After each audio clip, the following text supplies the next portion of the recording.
guys, may video na kumakalat ngayon.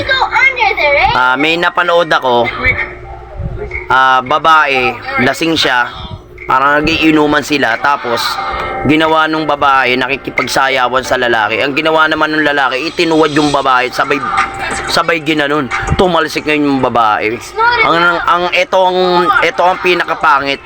Kumbaga, syempre, maraming tao, public pa, wala man lang respeto yung lalaki. Sagwa. Tapos, ang pangalawa pa, yung ulo niya tumama doon sa may pinakaano ng gulong.